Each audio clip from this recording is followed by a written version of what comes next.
B-52s are on their way. What's going on here? Why now? And what do you make of the overall situation? Iran says the strikes are only going to get harder. They're going to start targeting oil infrastructure. If their oil infrastructure is hit, this is what Trump is promising. Bridges, oil wells, they are now fair game again. What's going on? Firstly, I think I don't believe, or I'm not clear or confident about the provenance of a claim that Iran shot down this U.S. Black Hawk helicopter or Apache helicopter. I'm not convinced. I don't have any clear confirmation for the Iranians, and normally they're quite forthcoming with things that they shoot down in their trophy case of U.S. aircraft, which is just getting bigger by the day. Was it a malfunction? Where are they? Say that 2 pilots were rescued. How do we know this? Is there any confirmation of this? Any footage of it? No, nothing. There's nothing from the United States. There's only statements and claims. Nothing.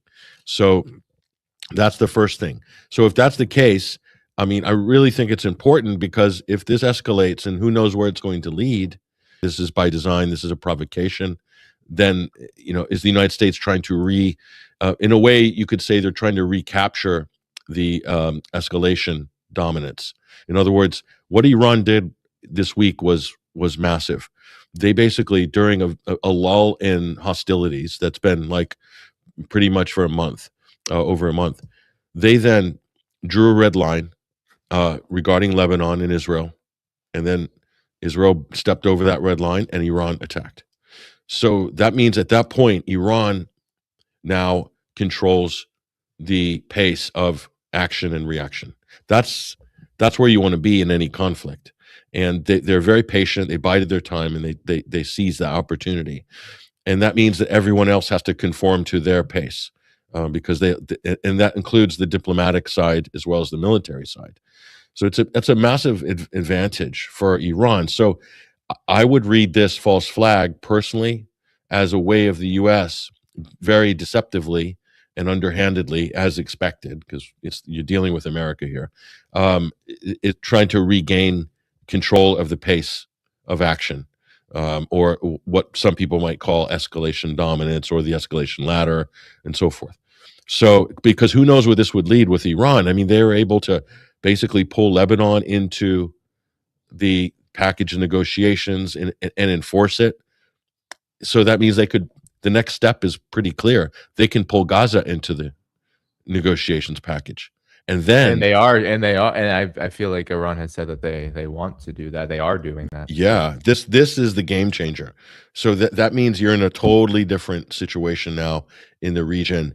And did you see there's a lot of infighting between Israeli operatives, some of these sort of blathering, talentless operatives in the U.S. media, like Mark Levine, just absolutely just breathing fire and slinging mud at the U.S. for even bringing up the possibility of not finishing the job.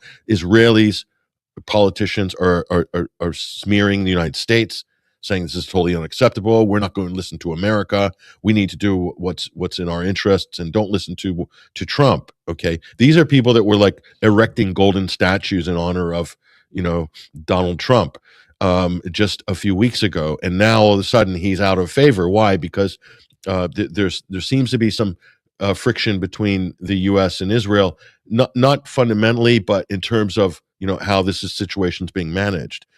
So if you think about that, and then you look at this magical incident with the Apache helicopter, to me it looks very suspicious.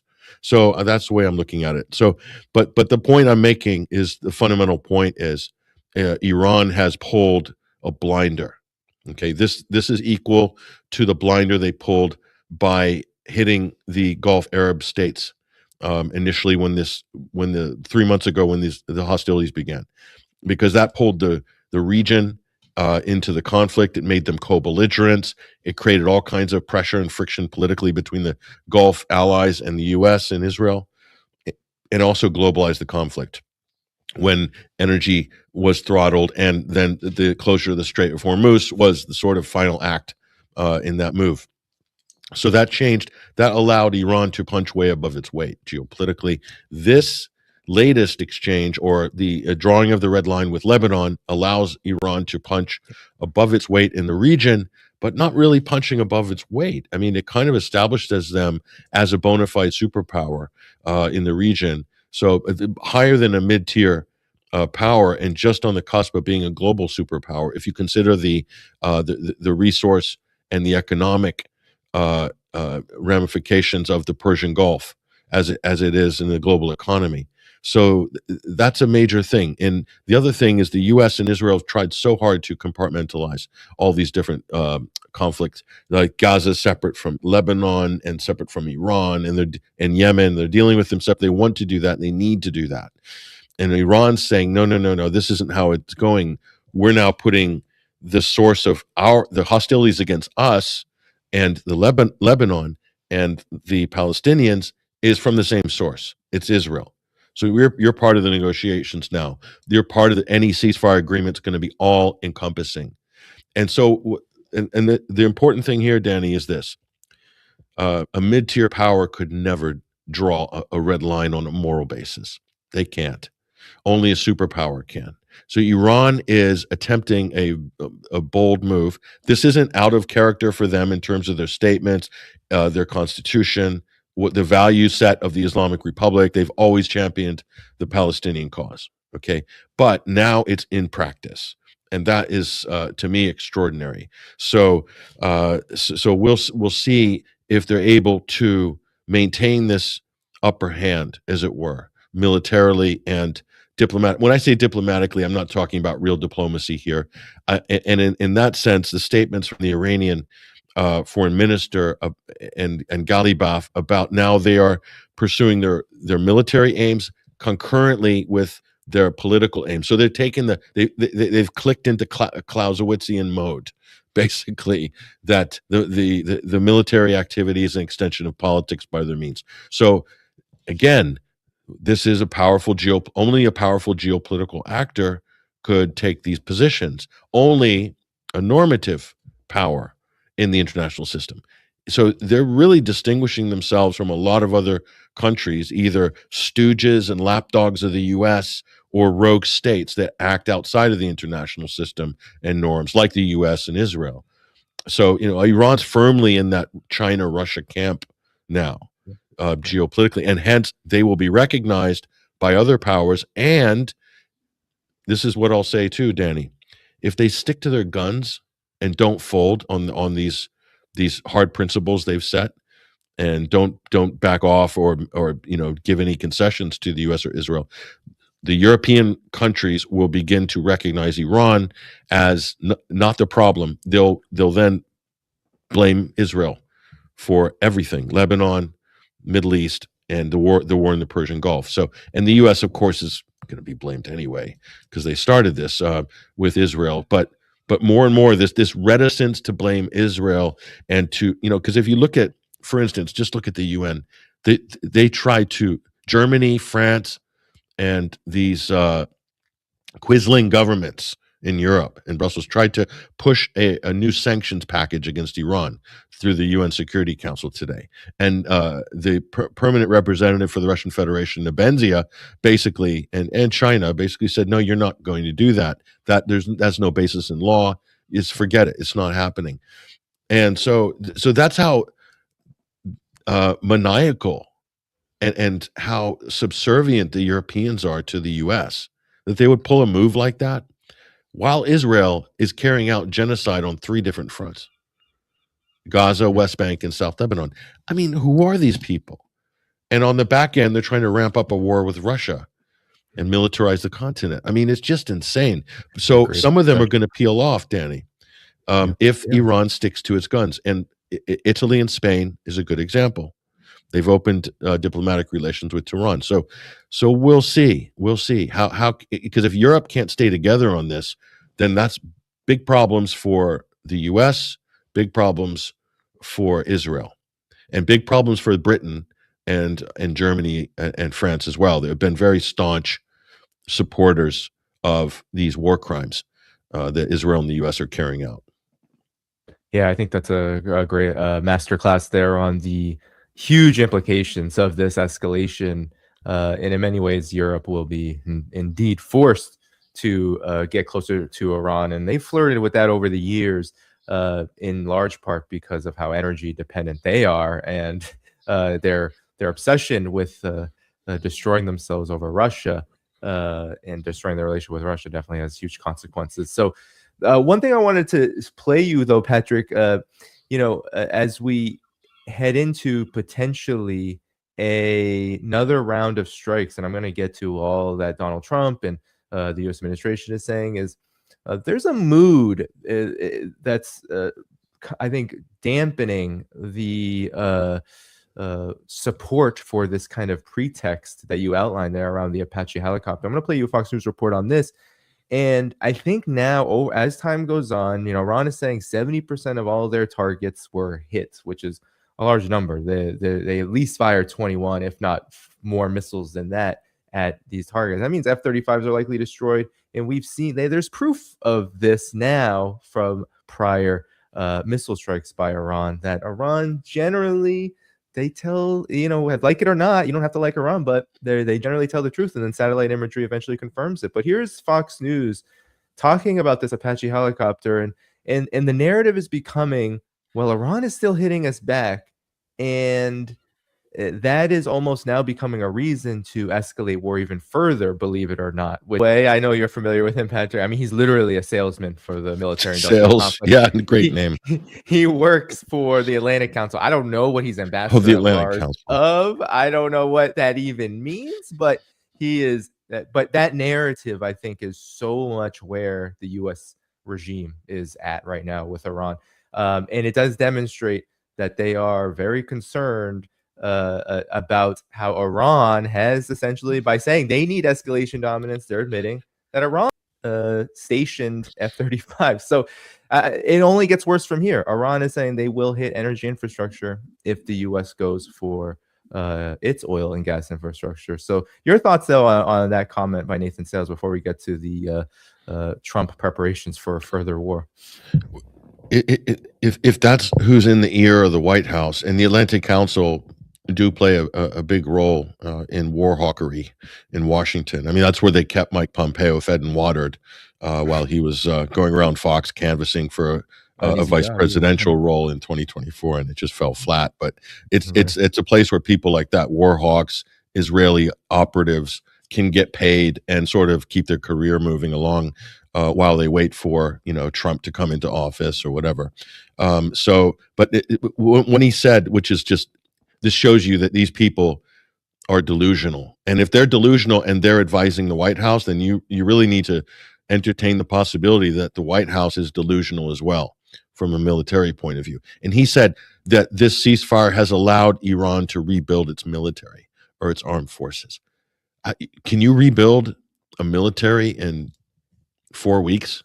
I mean, what planet is this person on? They're supposed to be an expert, but this is what passes for punditry in the United States. They get paid a lot of money, by the way, for this great, bold advice that they're dealing out here on national TV. No, Iran's military wasn't wiped out to begin with. That's the sort of, intelligent, basic common sense assessment. But that goes against the propaganda line of the White House. We've wiped out their military. We've wiped out their Navy, wiped out their plane. Frankly, they don't have any missiles left, and there's no leaders either. The country is a mess. It's falling apart. So Trump has had this tired old shtick. He's been pushing. He's still pushing it yesterday. Said the exact same thing. I mean, this lethargy of the president with his sort of Dean Martin celebrity roast style takes on the war is just beyond a joke at this point. The reality is this: the U.S. has depleted its military. The U.S. has depleted its armaments, its ammunition, its missile defense, and so has Israel. The U.S. has had to steal its own stocks from the Pacific Front and move it over and rob Ukraine to sort of bolster Israel and itself, and move it from other theaters, because it's going to take the U.S. years to restock. That's the reality. The reality is the U.S. have lost more fixed-wing aircraft. If you add up all of the lost fixed-wing aircraft, we're talking about planes and drones and so forth. You add that up, and AWACS planes, add that up with Iran and also with Yemen, because you have to You have to consider this is all part of the same conflict. By my count, upwards of 80 fixed wing aircraft. And by the end of the week, Danny, it might be 90. Who knows? With the amount of MQ Reaper drones that are falling from the sky as we speak. Those aren't cheap, by the way. They're more the price of them. They might be the same price as 2 Airbuses. That's what those aircraft cost. So that's in the post-Vietnam era. That's the most.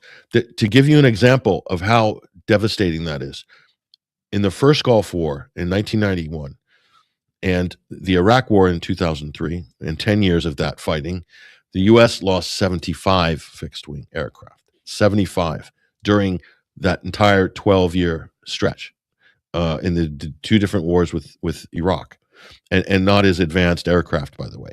So this is a disaster. Oh, and by the way, 17 bases rendered inoperable or not in use, not able to stage any military operations from. 17 bases and facilities in the region, including Iraqi Kurdistan, by the way, which is getting pounded by the Iranians. Oh, all of our covert bases there. Oh, we didn't know about those, did we? But Iran knows about them, and the Israeli bases.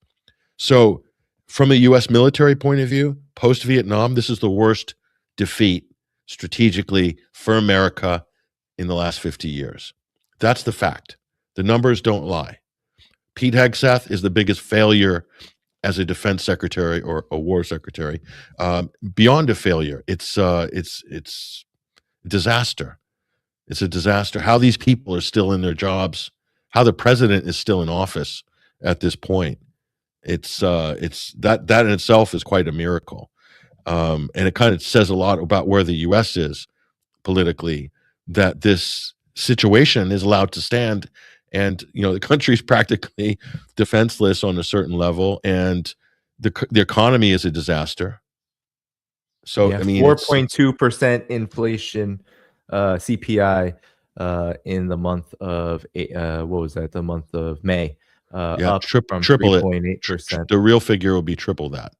Which is, I mean, and Trump loves it. He loves it, but continue. Sorry. Yeah, they're doing great. Let's devalue the dollar, and that'll be cheaper to pay down all that 40 trillion in the national debt, right? Just devalue the dollar, right? That's what Scott Bassett and all them were probably telling Trump a year ago.